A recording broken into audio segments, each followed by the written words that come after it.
왜 믿으면 영생을 얻는다고 할까? 아주 독특한 기독교만의 믿음의 개념이 있기 때문에.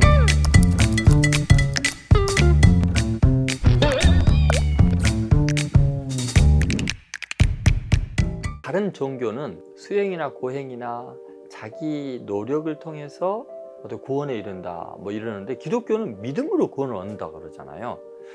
왜 기독교는 믿음으로 구원을 얻는다고 말할까? 자, 믿음이라는 게 뭔가 규정할 때 가장 첫 번째 것은 뭐냐면 이런 거죠.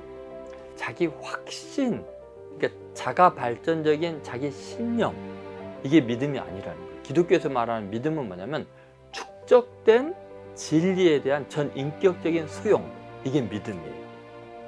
또 무슨 말이냐면 믿음은 어떤 객관적인 분명한 명제, 진리가 있고 그 진리에 대한 나의 반응이 믿음이겠죠. 그냥 나 혼자 믿습니다 라는 자아도취적인 결단이 기독교에서 말하는 믿음이 아니라는 거예요. 로마서 10장 17절에 보면 믿음은 들음에서 나며 들음은 그리스도의 말씀으로 말입니다. 그러니까 그 성경에 기록된 이 수천 년 동안 기록되어 있는 이 성경의 말씀, 이 객관적인 진리에 대해서 내가 어떻게 반응하느냐, 믿느냐 믿지 않느냐, 이 선택이 문제죠.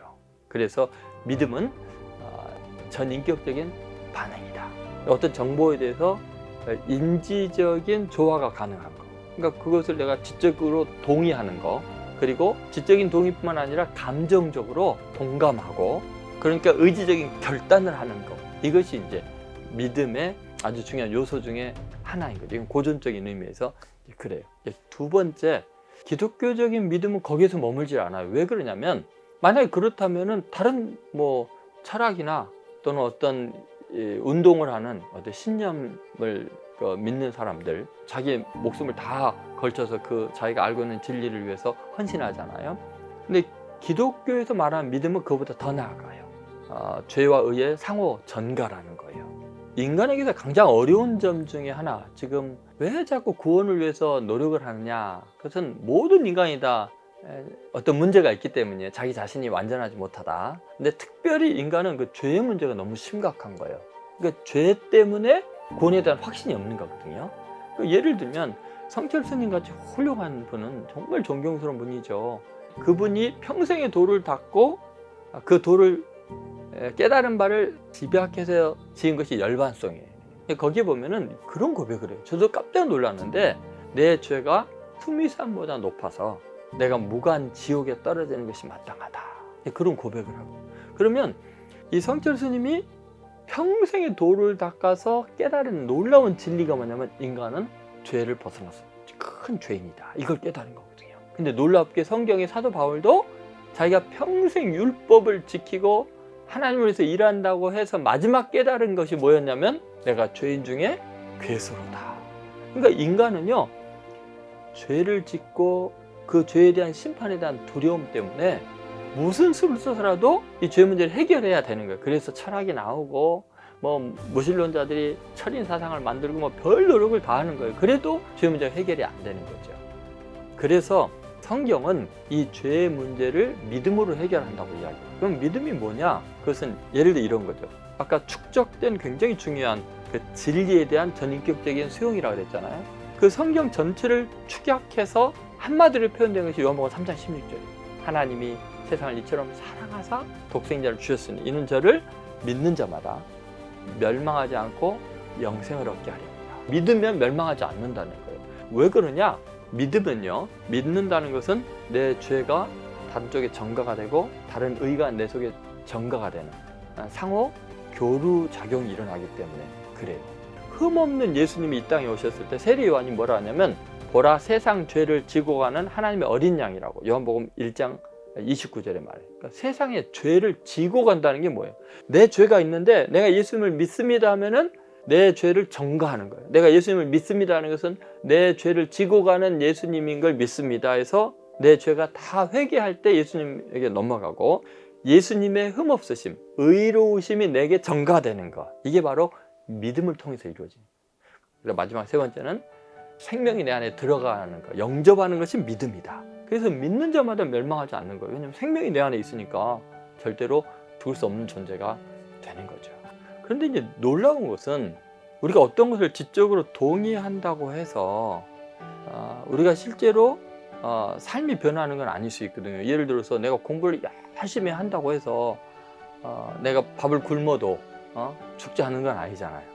뭐 깨달은다고 해서.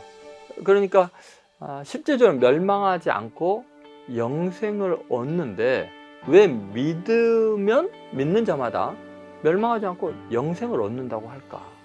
그것은 아주 독특한 기독교만의 믿음의 개념이 있기 때문이에요. 다른 종교에서는 찾아볼 수 없는 개념이죠. 요한복음 1장 12절에 이런 말씀이 있어요.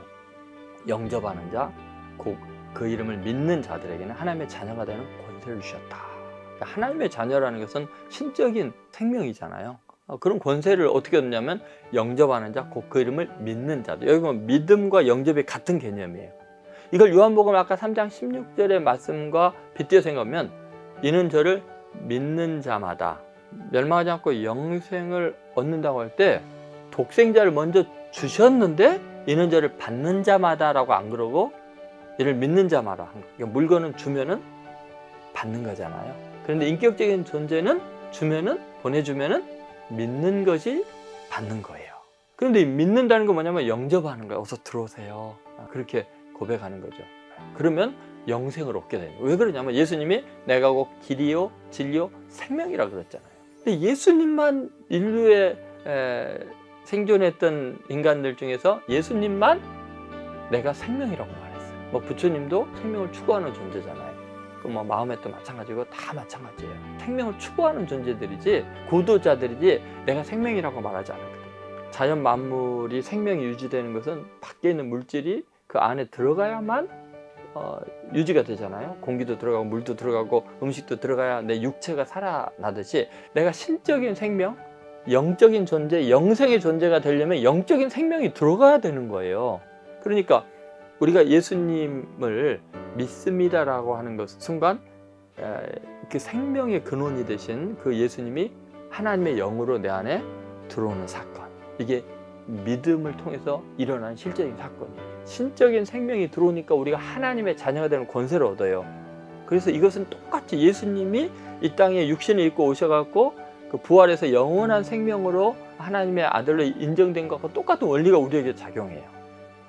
우리 안에 정말 공기를 숨을 통해서 들이마시지 않으면 그 산소가 공급이 안 되는 것은 반드시 썩잖아요. 그렇듯이 우리의 영은 더하죠. 하나님의 생명이 공급이 안 되면, 성령님이 내 안에 들어오지 않으면 반드시 영적으로 타락하게 돼 있어요.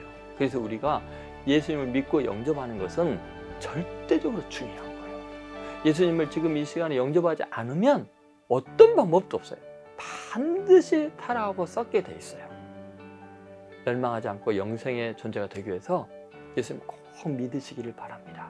예수님을 영접하시기를 간절히 소망해 봅니다.